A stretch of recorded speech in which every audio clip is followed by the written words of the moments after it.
नमस्कार, प्रखर राजपूत को देख रहे हैं आप। आज तारीख है 27 जुलाई साल 2026 और भारत की तमाम बड़ी खबरों के साथ एक बार फिर से आपके सामने हाजिर हुआ। दोस्तों, मैंने आपको शुरू में ही बताया था कि ये सरकार जब हिंदू मुसलमान लड़वाने में फेल हो जाएगी तो ऐसे ऐसे कारनामों को करेगी कि हिंदू मुसलमान आपस में खुद लड़ उठेंगे। और जो संगठन बनाया गया था हिंदू मुसलमान की एकता के नाम पे, ये कहा गया था कि छात्रों के हित की बात होगी। ये कहा गया था कि इस प्रोटेस्ट में ना कोई हिंदू होगा, ना कोई मुसलमान होगा, ना कोई सिख होगा, ना कोई ईसाई होगा और ना ही कोई किसी पार्टी का सपोर्टर होगा। यहां केवल और केवल मुद्दों पे बातचीत की जाएगी, केवल और केवल छात्रों के हितों की बात की जाएगी। लेकिन वही पार्टी आज अपना काम निकाल के मुसलमानों को ऐसे मरवा रही है कि इसके बारे में जब आप सुनेंगे तो सुनने के बाद आपके पैरों तले जमीन खिसक जाएगी। क्या पूरी अपडेट है इस वीडियो में हम आपको डिटेल में बताएंगे। लेकिन इससे पहले अगर आप चैनल पे नए हैं तो वीडियो को लाइक करके चैनल को सब्सक्राइब करके अपना प्यार जरूर दीजिएगा। और साथ ही आप मेरी बातों से अगर आज इत्तेफाक रखते हैं तो इस वीडियो को ज्यादा से ज्यादा शेयर कीजिएगा और चैनल से जुड़ जाइएगा।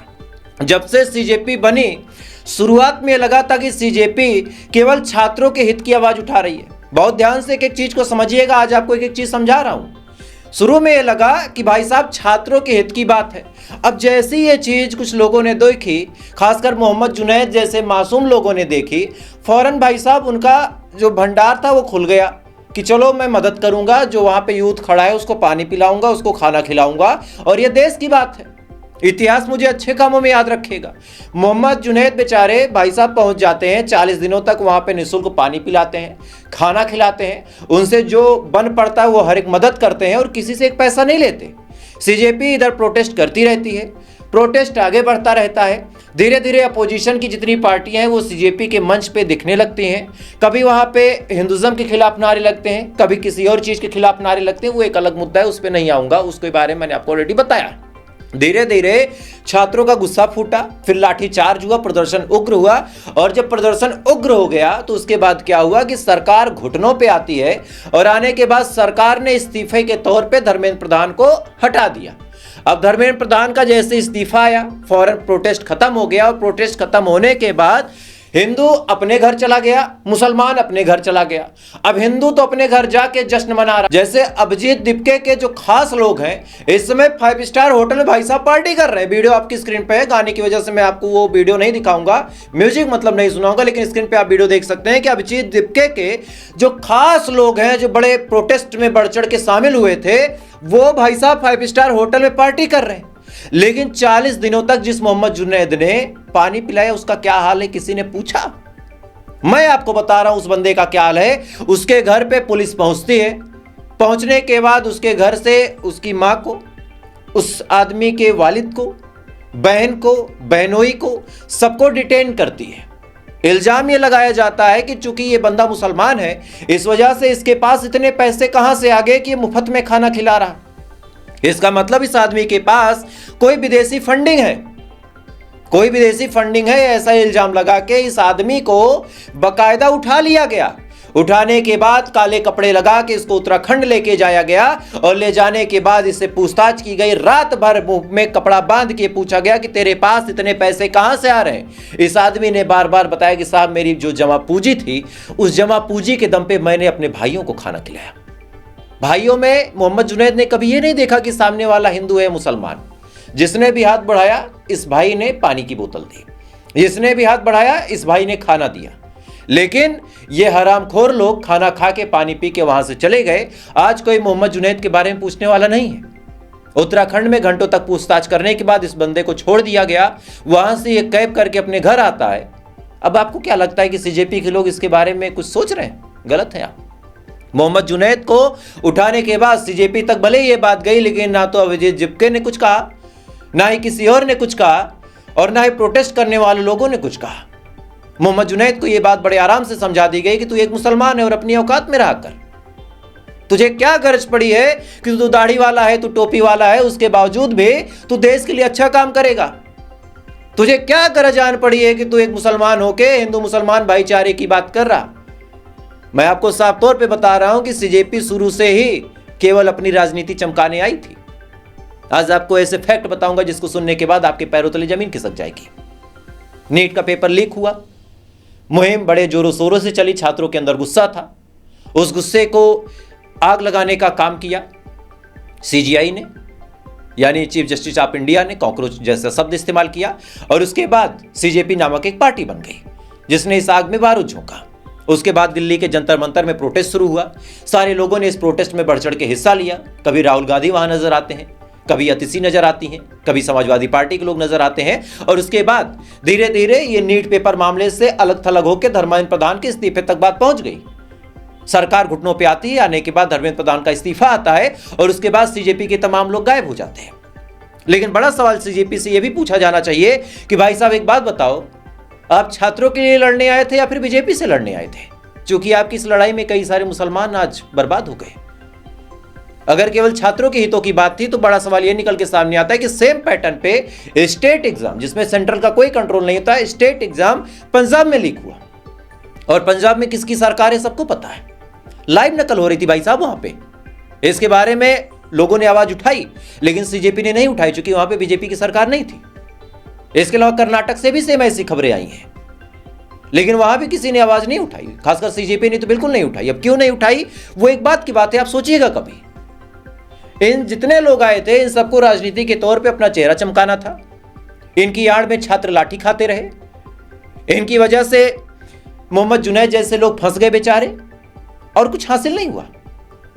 चूंकि धर्मेंद्र प्रधान के इस्तीफे से स्टूडेंट को कोई फायदा तो हुआ नहीं।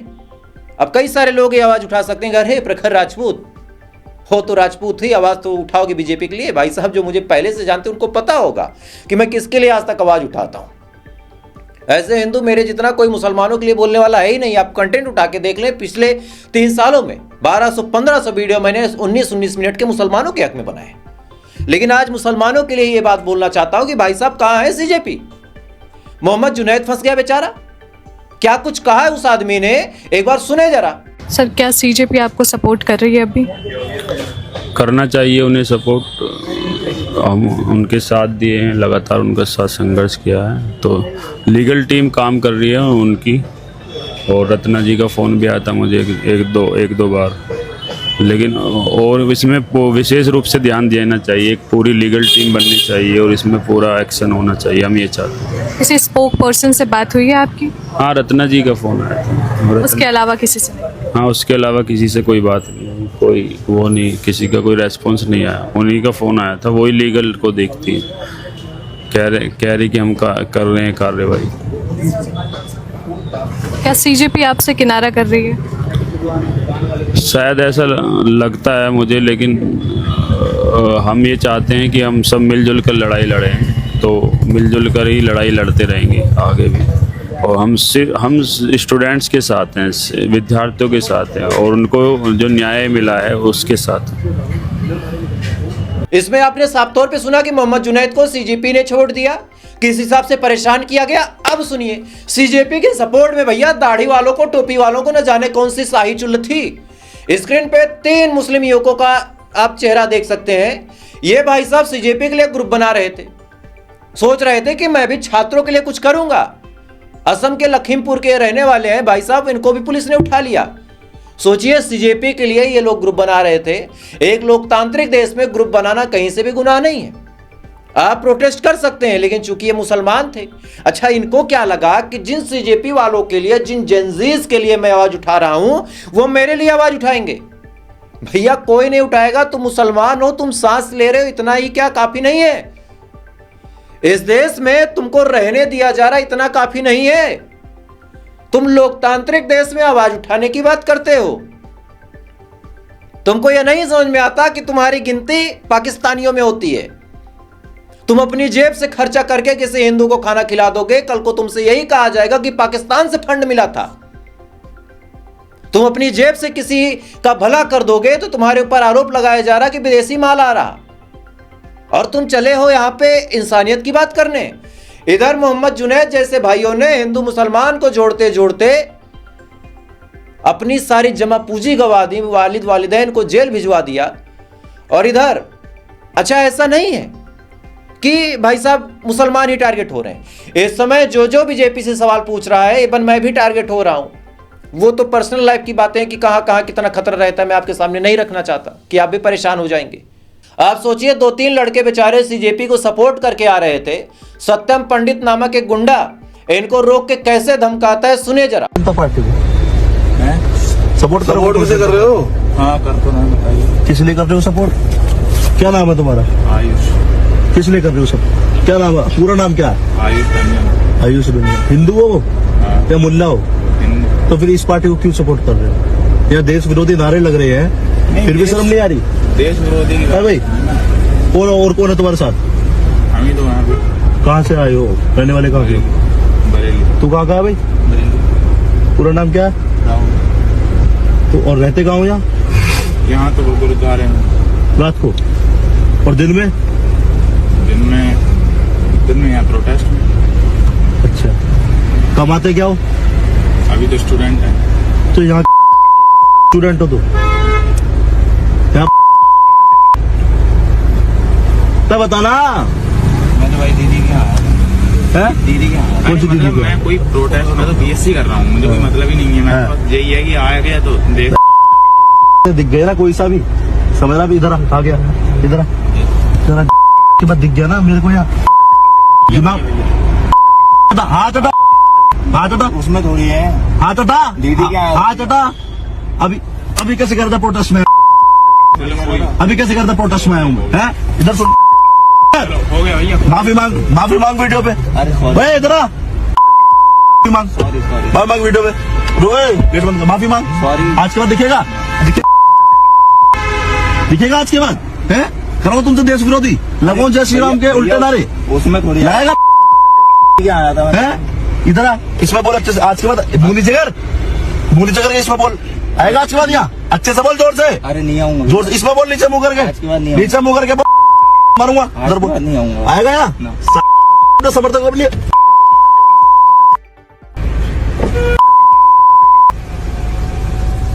इस वीडियो में आप साफ तौर पे सुन सकते हैं कि किस हिसाब से सत्यम पंडित ने 3 हिंदू युवकों को धमका दिया, चूंकि ये लोग सीजेपी की सपोर्ट में थे। अब कायदे से इस इंसान को जेल होनी चाहिए, चूंकि धमकी दिए ऑन द कैमरा और खुद वीडियो सर्कुलेट किया, खुद वीडियो डाला कि भाई साहब मैंने कैसी धमकी दी है देख लो। अब सुनिए, इसके बाद सत्यम पंडित जैसे लोगों ने कहा है कि कांवड़ यात्रा में जो कि अब चलने वाली है, उत्तर प्रदेश में कोई मुसलमान पुलिसकर्मी नहीं होना चाहिए। मतलब उत्तर प्रदेश में कोई मुसलमान पुलिसकर्मी नहीं होना चाहिए, ऐसा इनका कहना है। वीडियो देखें आप। आज सभी को मेरा जय श्री राम। साथियों, मैं अपने सभी हिंदू भाइयों को बता देना चाहता हूं कि हमारा सबसे पवित्र माह सावन माह प्रारंभ हो गया है। इस सावन माह में हमारी कांवड़ यात्रा चलती है। मैं उत्तर प्रदेश के माननीय मुख्यमंत्री श्री योगी आदित्यनाथ जी से प्रार्थना करता हूं कि जितने भी मुसलमान अधिकारी इसमें ड्यूटी करते हैं, कोई भी मुसलमान अधिकारी इसमें ड्यूटी नहीं करेगा। मैं बता देना चाहता हूं क्योंकि बड़ी पवित्र पावन हमारी आस्था का ये प्रतीक है। जब हज यात्रा में कोई भी हिंदू आईपीएस को ये मुसलमान स्वीकार नहीं करते, तो हम किसी भी मुसलमान को इसमें स्वीकार नहीं करेंगे। और मैं बता देना चाहता हूं कि गाजियाबाद एसीपी, जो ये गाजियाबाद एसीपी नंदग्राम है, उनका नाम मैं इसमें नहीं बोल पाऊंगा, आप सब लोग जानते हैं। उनको एक तत्काल प्रभाव से हटाया जाए और किसी हिंदू अधिकारी को लगाया जाए, क्योंकि हम अपनी कांवड़ की यात्रा को किसी मुसलमान के हाथों में नहीं सौंपेंगे, क्योंकि हमारी इतनी बड़ी आस्था का प्रतीक है। देश विदेशों में मैसेज जाता है। सभी मेरे हिंदू भाई इस वीडियो को अधिक से अधिक आगे तक पहुंचाए, ताकि ये एसीपी महोदय और जितने भी मुसलमान अधिकारी रास्ते में पड़ते हैं, चाहे वो एसीपी हो, चाहे वो एसपी हो, चाहे वो कांस्टेबल हो, चाहे वो दरोगा हो, कोई भी मुसलमान सिपाही, दरोगा या एसएसपी हमारी कांवड़ यात्रा में अपनी ड्यूटी नहीं लगाएगा। जय श्री राम, जय गौ माता। इस वीडियो में आप साफ तौर पे सुन सकते हैं कि सत्यम पंडित ने कितने आराम से बता दिया कि कोई मुसलमान नहीं चाहिए। मतलब उतनी बड़ी कांवड़ यात्रा निकलेगी, कोई मुसलमान नहीं चाहिए। और यही चीज अगर कोई मुसलमान कह दे कि भाई साहब हमारे भी मुहर्रम के जुलूस में, सॉरी यार भाई साहब हमारे भी मुहर्रम के जुलूस में कोई हिंदू पुलिस वाला नहीं चाहिए, तो फिर तब तो ये बांटने वाली बात हो जाएगी। संभल के सीईओ अनु चौधरी साहब कहां जाते थे? हर एक जुलूस में गए, किसी ने कोई अपोज नहीं किया। लेकिन यहां पे दिक्कत इस बात की है कि ऐसे लोग तो धमकी देंगे, ये जो नफरती है नफरत फैलाएंगे, लेकिन सरकार खामोश क्यों है? आपको एक ताजुब की बात बताऊं कि मोहम्मद जुनैद के परिवार वालों के बारे में अभिषेक ठाकुर कैसी बातें करता है, सुने जरा। इन्होंने एक बार कल उत्तर प्रदेश का नाम लिया, आज सुबह सुबह जुनैद को पेल दिया, जो पिछले 3 दिन से जंतर मंतर पर, गाजियाबाद का जुनैद था, पिछले 30 दिन से जंतर मंतर पर खाना खिला रहा था। आज उसके अम्मा को उठा लिया, उसके अब्बा को उठा लिया, उसकी खाला को भी पेल दिया है। उसकी अप्पी को भी उठा लिया, उसके अप्पी के ससुर को भी। और आदमी इनका विवेक काम करना बंद चुका, तभी इनके मुंह से कल निकला कि उत्तर प्रदेश की तरफ चलेंगे, क्योंकि दिमाग से सोचते तो उत्तर प्रदेश की तरफ की बात जाने की बात नहीं करते। इस वीडियो में आप साफ तौर पे सुन सकते हैं कि मोहम्मद जुनैद के परिवार वालों के बारे में कैसी ओछी बात की जा रही है। और मैं तो एक सवाल पूछता हूं आपसे, ठाकुर तुम तो सनातनी हो भाई, तुम तो सनातनी हो, कम से कम एक मर्यादा होती है कि किसी की बहन बेटी के बारे में अपशब्द नहीं बोला जाता। हमारे और मुगलों में यही अंतर था।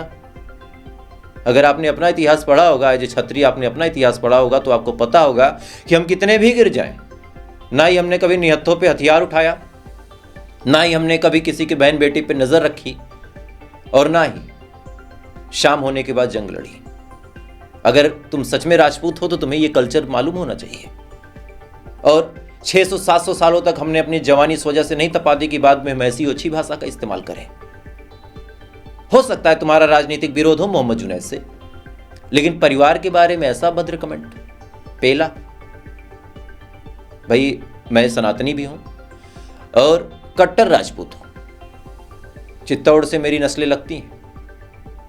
कभी गोत्र से लेकर सारी चीजें अगर पूछने की इच्छा हो किसी की तो मैं बता दूंगा। लेकिन ताजुब यह होता है कि हमारे अपने भाई ऐसी ओछी भाषा का प्रयोग करते हैं। आपके राजनीतिक विरोध में मां बहनों को बीच में लाया जाएगा। आई डोंट थिंक कि ये सही है। खैर, तो फिर क्या कहा जाए? बाकी आपकी क्या राय है दोस्तों, वो बहुत अहम है, तो उस चीज को आप कमेंट जरूर कीजिएगा। और एक छोटी सी पहल है मुसलमानों को जगाने की और एकता बढ़ाने की, तो वीडियो को ज़्यादा से ज़्यादा शेयर कीजिएगा। आज टॉपिक थोड़ा हटके था और मुझे लगा कि इस टॉपिक को आपके सामने रखना चाहिए। बाकी थोड़ी देर बाद फिर मिलते हैं ऐसी किसी खबर के साथ। तब तक आप अच्छे रहें, खुश रहें, अपना ख्याल रखें, अपने देश का ख्याल रखें। जय हिंद। ऊपर वाला आपकी बात करे।